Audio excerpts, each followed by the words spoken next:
أعوذ بالله من الشيطان الرجيم بسم الله الرحمن الرحيم. Et en ce qui concerne al-istiwa, le cheikh il explique al-istiwa sifatun min sifatillahi al-fi'liya kama yaliqu bi jalalihi subhanahu wa ta'ala laysa kastiwa al-makhluq ala al-makhluq وليس هو بحاجة إلى العرش لأنه هو الذي يمسك العرش وغيره إن الله يمسك السماوات والأرض أن تزولا ولئن زالتا إن أمسكهما من أحد من بعده فالعرش محتاج إلى الله لأنه مخلوق والله غني عن العرش وغيره ولكنه استوى عليه لحكمة يعلمها سبحانه وتعالى والاستواء نوع من العلو ولكن العلو صفة ذات أما الاستواء فهو صفة فعل ويفعله إذا شاء سبحانه وتعالى. Donc ici le cheikh explique que al-istiwa c'est un attribut parmi les attributs d'Allah qui font partie des actions d'Allah subhanahu wa ta'ala et qui convient à sa majesté et à sa grandeur. Et il n'est pas comparable à cette action chez les créatures lorsque une créature s'élève au-dessus d'une autre. On ne doit pas essayer d'imaginer comment Allah s'élève au-dessus de sa création. On n'a pas le droit d'essayer d'imaginer parce qu'on ne peut pas le comprendre et on ne peut pas savoir le comment non plus.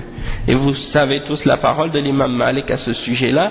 Al-istiwa'u ma'loum wal-kayfu majhoul wal-imanu bihi was-su'al anhu bid'a wal-imanu bihi wajib was-su'alu anhu bid'a. Donc ça c'est la parole de l'imam Malik qui est très célèbre à ce sujet-là, qui résume la aqida de Ahl al-Sunnati wal-Jama'a au sujet des attributs d'Allah. C'est-à-dire que le verbe ou le fait que cet attribut, que Allah possède ces attributs et qu'il s'élève au-dessus de son trône, ça c'est qu'est-ce qu'on appelle en arabe al-istiwa. Ça c'est quelque chose qui est connu en arabe, c'est quelque chose que tous les arabes à l'époque du prophète sallallahu alayhi wa sallam et avant l'islam même, ils connaissaient ce verbe, ils savaient ce que ça signifie. L'istiwa ma'loum, il est connu dans la langue arabe, c'est pas quelque chose, c'est pas un mot chinois, oui, mais nous on comprend pas parce qu'on n'est pas chinois, Oui, eux ils allaient pas comprendre. Mais disons que c'est pas un mot inconnu pour les hommes. D'accord? C'est un mot que les Arabes comprennent dans leur langue à eux. Wal kayfu majhoul. Et dans d'autres narrations c'est dit wal kayfu ghayr ma'qul. Dans d'autres narrations wal kayfu ghayr ma'qul. Donc ça veut dire le comment, on ne peut pas le comprendre. On ne peut pas le comprendre, on ne peut pas le connaître. Et il est inconnu de nous. Pourquoi? Parce que Allah ne nous l'a pas dit comment. S'il nous l'avait dit, on allait le savoir. Mais puisqu'il ne nous l'a pas dit, on ne le sait pas. Et donc on n'a pas le droit de parler d'Allah sans connaissance. On n'a pas le droit de parler d'Allah sans ilm. Allah subhanahu wa ta'ala dit dans le Coran وَلَا تَقْفُ مَا لَيْسَ لَكَ بِهِ عِلْمٍ. Ne rentre pas dans des choses que tu n'as pas de connaissance à leur sujet. Tu ne sais pas quelque chose, tais-toi. C'est ça que ça veut dire. Tu ne sais pas quelque chose, tais-toi. Dis pas je sais alors que tu ne sais pas. Donc, tu ne sais pas comment Allah est élevé au-dessus de son trône, tais-toi. Tu dis je ne sais pas. C'est tout. Al-Kayf Majhoul. Wa alaykum salam wa rahmatullah. Donc, le comment, on ne le connaît pas. Et c'est ça la aqida de Ahl al-Sunnah. Wal imanu bihi wajib. C'est obligatoire d'y croire. Tu peux pas le nier. Tu peux pas dire non, on peut pas dire ça. C'est pas vrai. Ça veut pas dire istawa, ça veut dire istawla ou des choses comme ça. Ça veut pas dire que Allah s'est élevé au-dessus du trône. Ça veut dire qu'il a conquis le trône. Ils essaient de déformer le sens pour essayer de dire que on va pas affirmer le terme istawa tel qu'il est affirmé dans le Coran, parce que ça implique une ressemblance, tashbih, ils disent, tashbih. Ils le traduisent dans leur site des fois ou dans leurs paroles, ils disent c'est de l'anthropomorphisme, de faire ressembler Allah à une créature ou des choses comme ça.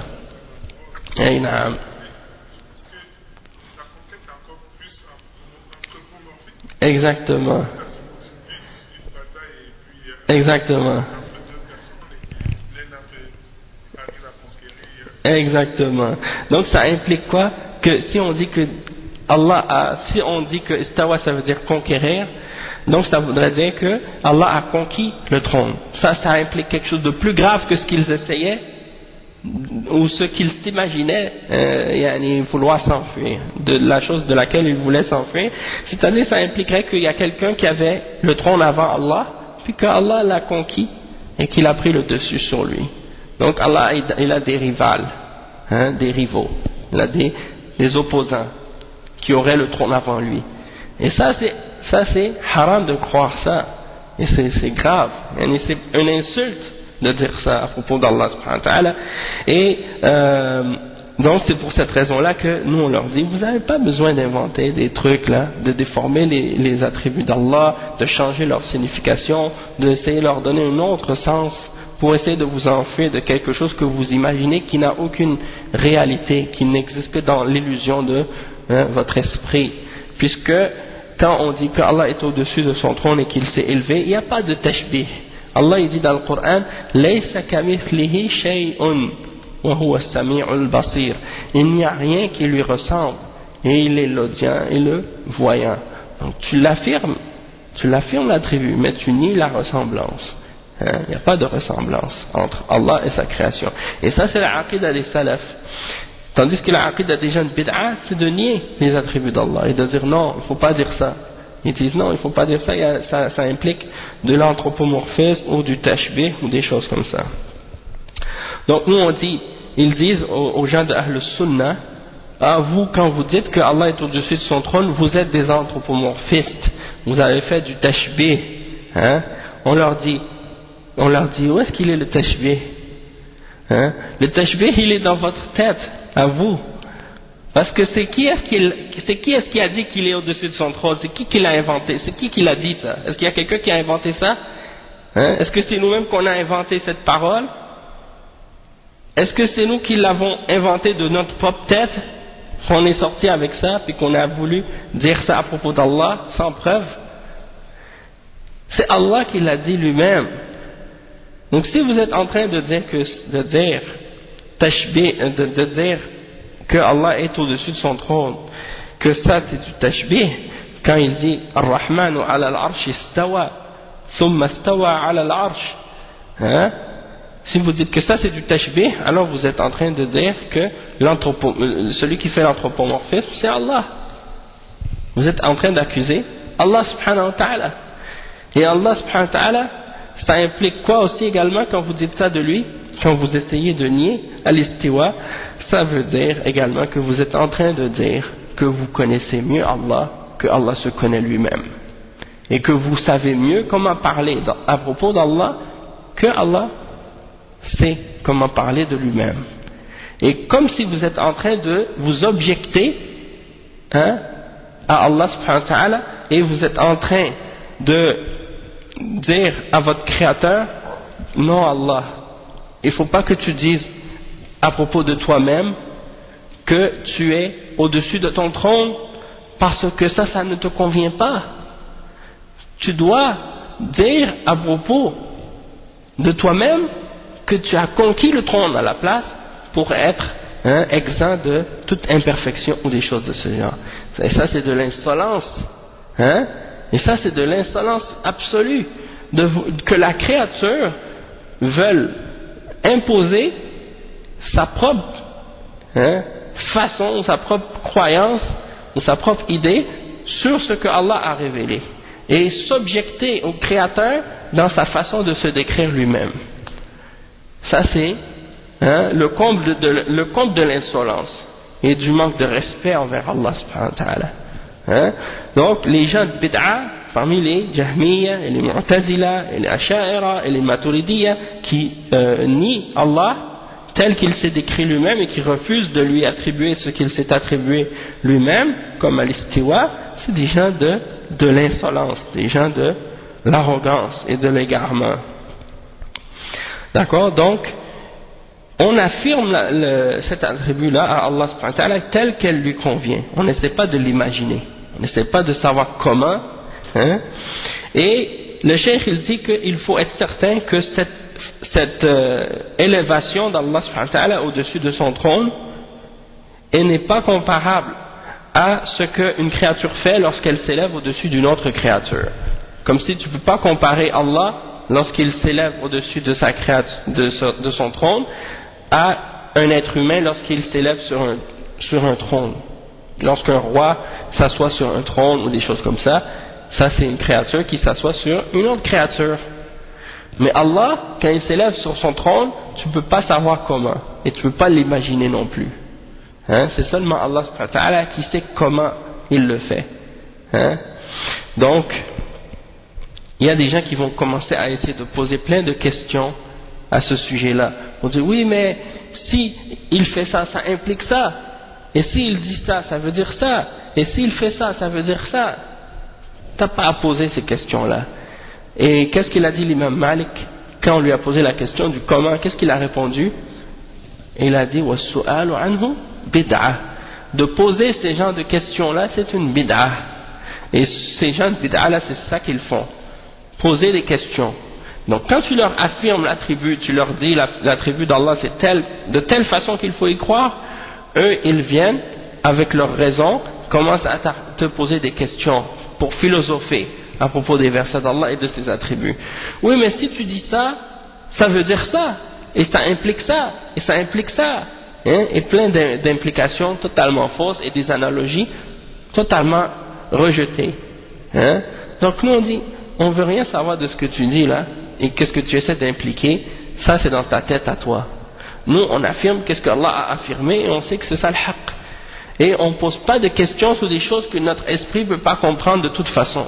Puisque Allah subhanahu wa ta'ala il est au-dessus de qu'est-ce qu'on peut même imaginer. Hein? Et quand il nous a dit laysa kamithlihi shay, il n'y a rien qui lui ressemble, donc ça nous suffit. Hein?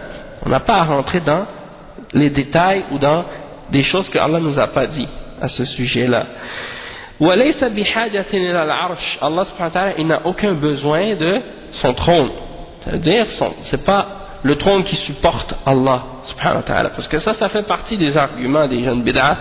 Quand ils veulent essayer de nier les attributs d'Allah, ils essaient de faire croire aux gens que ça implique une imperfection. Ils disent ouais, mais ça veut dire que ils disent ouais, mais si Allah il s'est élevé au-dessus du trône, ça veut dire que c'est le trône qui supporte Allah. Hein? A'udhu billah. Qu'est-ce qui vous a dit ça déjà? Hein? Est-ce que Allah subhanahu wa ta'ala a dit ça? Allah subhanahu wa ta'ala huwa al-qayyum. Allah subhanahu wa ta'ala c'est lui qui a besoin de rien, il se suffit à lui-même. Hein? Donc il n'a pas besoin d'un trône, il n'a pas besoin de rien, de quoi que ce soit, il se suffit à lui-même. Et c'est pas le trône qui supporte Allah subhanahu wa ta'ala, c'est Allah subhanahu wa ta'ala qui supporte le trône et qui supporte toutes les créatures et qui les retient. Hein? Et c'est lui qui tient tout l'univers. Et Allah subhanahu wa ta'ala lui-même il le dit, que c'est lui qui tient le trône et autres. Il dit dans le verset 41 dans Surat Fatir, Inna Allah yamsiku as-samawati wal arda an tazula. Inna Allah yamsiku as-samawati wal arda an tazula. وَلَئِنْ زَالَتَا إِنْ أَمْسَكَهُمَا مِنْ أَحَدٍ مِنْ بَعْدِهِ. Il dit, c'est Allah subhanahu wa ta'ala qui retient les cieux et la terre pour pas qu'ils s'effondrent. Et s'ils s'effondraient, personne ne pouvait les retenir après lui. C'est-à-dire, s'ils s'effondraient, les cieux et la terre, personne ne pourrait les retenir excepté Allah subhanahu wa ta'ala. Donc, le cheikh dit, فَالْعَرْشُ مُحْتَاجٌ إِلَى اللَّهِ لأنه مخلوق والله غني عن العرش وعن غيره ولكن استوى عليه لحكمة يعلمها سبحانه وتعالى. Donc le trône, c'est le trône qui a besoin d'Allah subhanahu wa ta'ala. Et pourquoi? Parce que le trône c'est une créature, elle est créée, donc elle a besoin d'Allah. Il a besoin d'Allah. Et Allah, lui, il est Ghani. Huwa al-Ghani. Il est le riche, dans le sens il se suffit à lui-même, il n'a besoin de rien. Hein? Il est tellement riche qu'il n'a besoin de rien. Hein? Il n'a pas besoin d'une créature. Il n'a pas besoin de quoi que ce soit. Hein? Il n'a pas besoin du trône, il n'a pas besoin d'autre chose que le trône non plus. Hein? Mais il s'est élevé sur le trône pour une sagesse que lui seul connaît. والاستواء نوع من العلو والاستواء نوع من العلو, c'est-à-dire que le fait que Allah subhanahu wa ta'ala se soit élevé au-dessus de son trône, ça fait partie de al-ulu. Al-ulu, ça veut dire quoi? Ça veut dire la transcendance d'Allah subhanahu wa ta'ala, dans le sens que Allah est au-dessus de tout. Et donc al-istiwa, ça rentre dans al-ulu. Quand on dit que un des noms d'Allah c'est Al-Ali, Al-Ali, Al-A'la, ça c'est un autre nom d'Allah. Al-A'la, ça veut dire le plus haut. Et Al-Ali, ça veut dire le très haut. Donc ça fait partie des noms d'Allah subhanahu wa ta'ala. Le très haut et le plus haut. Et ça veut dire quoi? Ça veut dire qu'il est plus haut et élevé, comme le cheikh il le dit. Et donc, il est au-dessus de sa création. Et parmi, donc, al-istiwa, ça fait partie de al-ulu. Cet attribut de al-ulu, c'est-à-dire de l'élévation, du fait que Allah est élevé et qu'il est au-dessus et qu'il est haut. Sauf que c'est une caractéristique, donc, al-istiwa, qui est particulière, spécifique au trône. Tandis que al-ulu, c'est général. Et ça fait partie des attributs de son être. Parce qu'il est élevé dans son être, et il est élevé également dans sa valeur et dans son statut et dans sa grandeur, et il est élevé également dans et il est élevé aussi par sa personne, du fait qu'il est au-dessus de son trône. Il est au-dessus de son trône, Allah subhanahu wa ta'ala, il est au-dessus de son trône, séparé de sa création, comme les salafs ont dit. Hein? عال على عرشه مستو على عرشه بائن من خلقه بائن من خلقه. Donc il est séparé de sa création, donc il n'est pas mélangé avec sa création, il ne se mélange pas avec sa création comme le disent les gens de bid'a, comme les gens de hulul ou bien les gens de wahdatul wujud qui prétendent que Allah et la création sont mélangés entre eux ou fusionnés entre eux, ou bien que l'un est l'égal de l'autre ou que l'un est l'autre, que la créature et le créateur sont une seule et même chose, comme les gens de Wahdatul Wujud et Ibn al-Arabi, At-Ta'i, le soufi hérétique. Donc ça c'est des exemples. Donc tout ce qu'on vient d'expliquer là, ça c'est la aqida de Ahl Sunnati wal Jama'a au sujet de Al-Istiwa, et c'est très important de le comprendre. C'est très important de le comprendre et de comprendre cet aspect-là de la aqida, parce qu'il y a des gens de bid'a qui ont dévié, comme on a dit là, à ce sujet-là, et maintenant ils propagent cette aqida. Ils propagent la aqida des Ash'ari un peu partout dans les pays musulmans, et même ici il y a des gens qui commencent à faire cette da'wa, et en Europe aussi, et ils se basent sur la réputation de certaines écoles parfois pour le faire. Donc comme par exemple ils vont dire bon, telle ou telle aqida, par exemple la aqida ash'ariyya, elle est enseignée à telle ou telle école, comme par exemple Al-Azhar, ou bien une autre jami'a comme ça dans un pays musulman, une université dans un pays musulman qui est basée sur la aqida ash'ariyya. Ils disent bon, ça c'est l'exemple, c'est comme la aqida qui est enseignée là-bas, comme si c'était un sceau ou une preuve de crédibilité ou une preuve que cette aqida elle est valable ou elle est bonne. Alors que non. Pour qu'une aqida soit bonne et qu'elle soit valable, il faut qu'elle soit en accord avec le Coran et la Sunna, et en accord avec la compréhension des salaf as-salih. C'est ça qui détermine si cette aqida elle est bonne et elle est valable. Hein? Alors que la aqida ash'ari, elle n'a pas été connue ni propagée avant le 5e siècle de l'histoire islamique. Avant ça, elle n'était pas connue ni propagée. Et l'imam Abu al-Hasan al-Ash'ari, à qui on attribue cette aqidah-là, il est né en quelle année? 260. 260 Hijri. 260. Ça veut dire quoi ça? Ça veut dire avant lui, hein, beaucoup de monde qui sont morts parmi les grands imams de l'islam, en commençant par les Sahaba et les Tabi'in et les Tabi'in, hein, qui n'ont jamais connu la aqidah de Abu al-Hasan al-Ash'ari. Et non seulement ça, quand on dit en l'an 260 qu'il est né, dites-vous qu'il a passé 40 ans de sa vie dans la secte des Mu'tazila.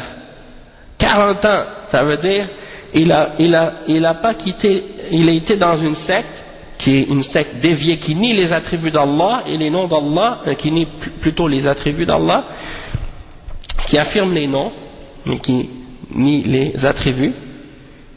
Et il est resté dans cette secte pendant 40 ans, la secte des Mu'tazila. Hein? Donc ça veut dire que jusqu'à l'an 300, il était encore dans l'égarement. De l'an 260 jusqu'à l'an 300, il était pas encore sorti de cette secte. Puis, on dit qu'il a quitté la secte des Mu'tazila en l'an 300 et qu'il a adopté une nouvelle aqidah, qui est la aqidah qu'on appelle al-Kullabiyya, qui est en fait la aqidah des gens de Kalam, al-Mutakallimun, des gens qui affirment une partie des attributs mais qui nient le reste. Ils affirment 7 attributs d'Allah, puis ils nient les autres.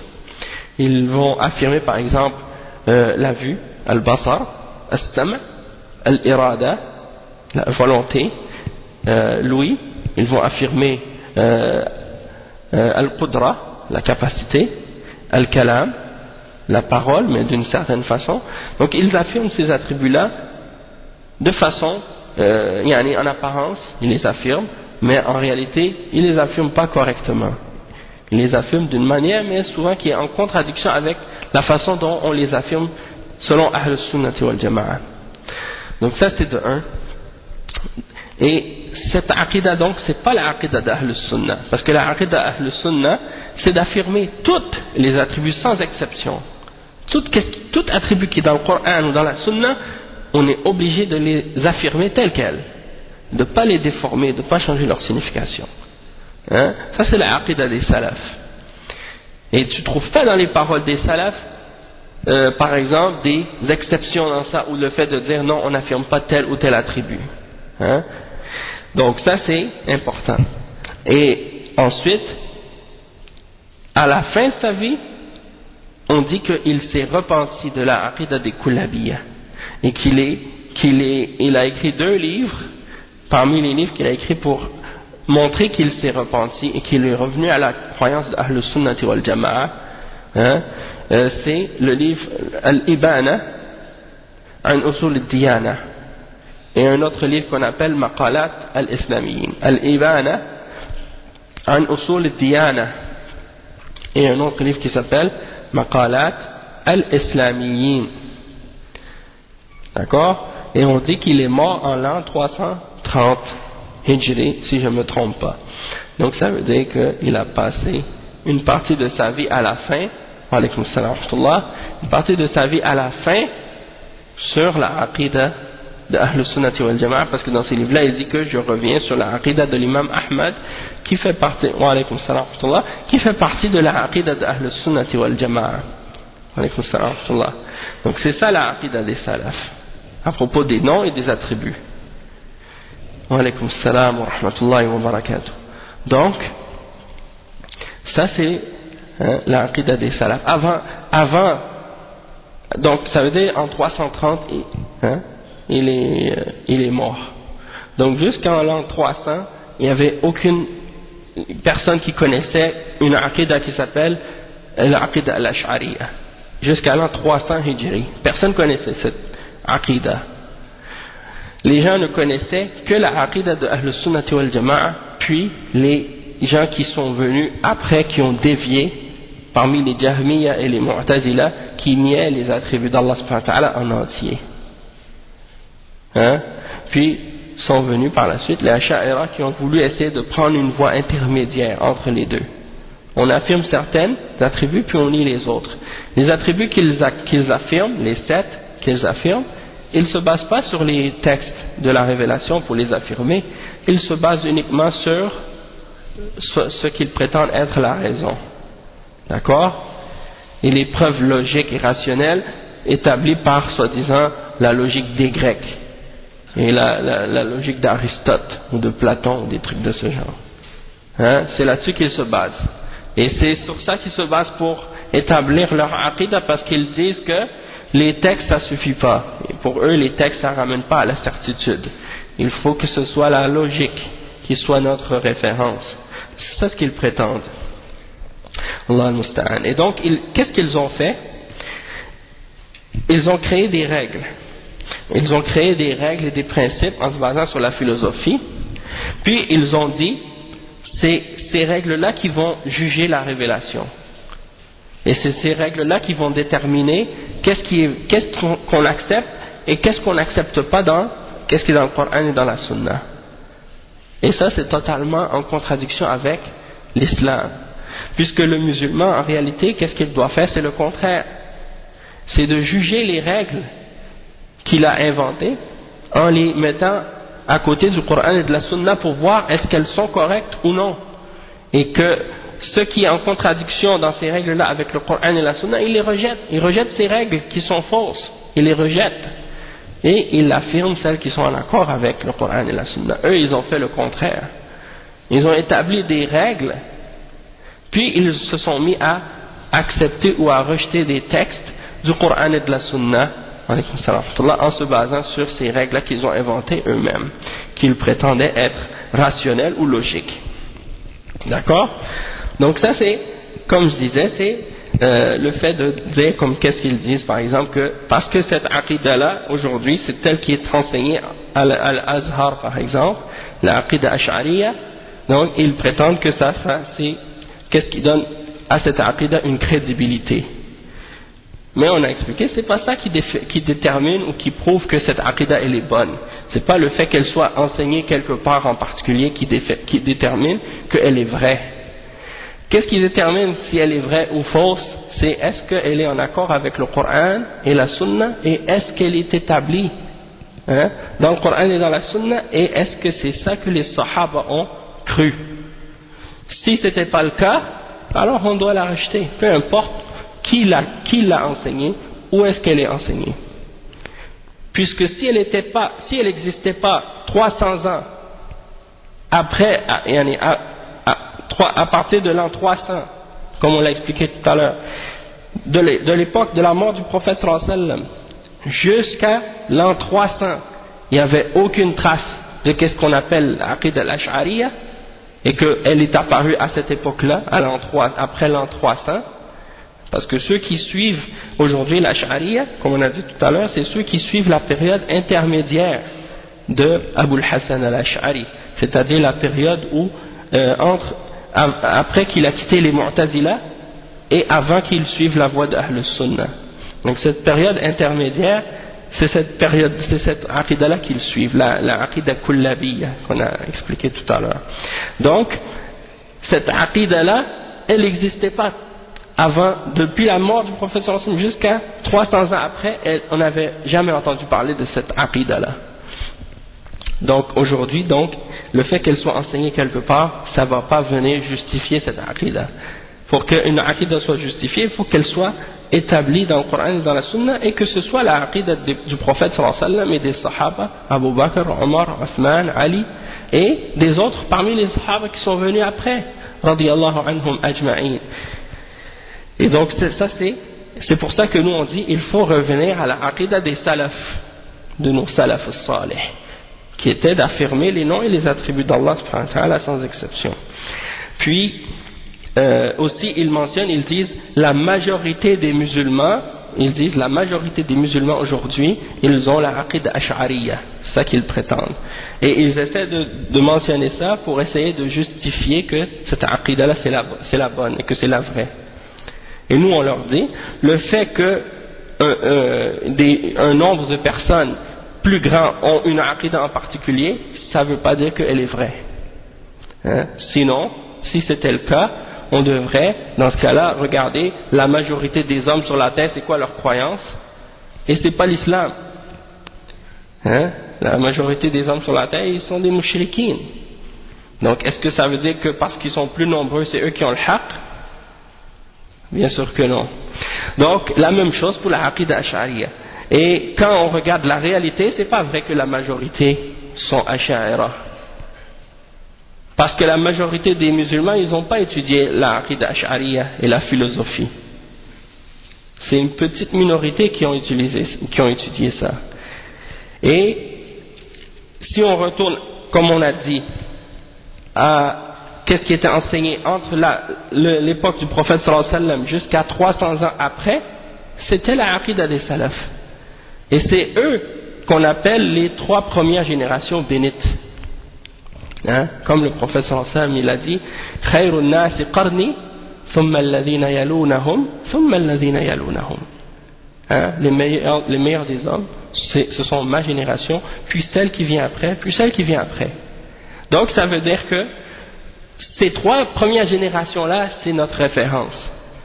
Tout ce qui est venu par la suite, il doit être ramené à l'exemple de ce qui a été établi dans les 3 premières générations, en commençant par celle des Sahaba, puis ceux qui les ont suivis, par exemple, par la suite, c'est les Tabi'in, puis ceux qui ont étudié avec les Sahaba, donc les Tabi'un, c'est ceux qui ont étudié avec les Sahaba, puis Tabi'in, c'est ceux qui ont étudié avec les élèves des Sahaba. Ça, c'est notre référence. Et la majorité d'entre eux, ils étaient tous sur la aqidah sur laquelle le prophète sallallahu alayhi wa sallam a laissé ses Sahaba.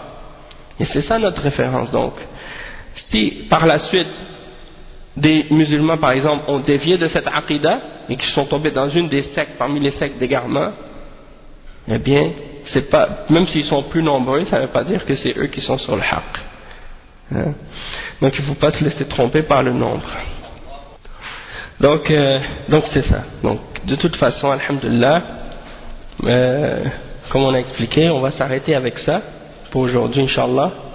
Puis on expliquera la suite du verset au prochain cours, Inch'Allah. Mais je voulais me concentrer plus sur cet aspect de l'aqida qui est Tawhid al-Asma wa Sifat et la croyance en les attributs d'Allah subhanahu wa ta'ala aujourd'hui, parce qu'il y a beaucoup de gens aujourd'hui qui jettent des shubuhat à ce sujet-là. Puis c'est très important donc de pouvoir savoir en fait quelle est la réalité et la vérité à ce sujet pour éviter de tomber dans les égarements là-dessus. سبحانك اللهم وبحمدك أشهد أن لا إله إلا أنت أستغفرك وأتوب إليك بارك الله فيكم وجزاكم الله خيرا والسلام عليكم ورحمة الله وبركاته.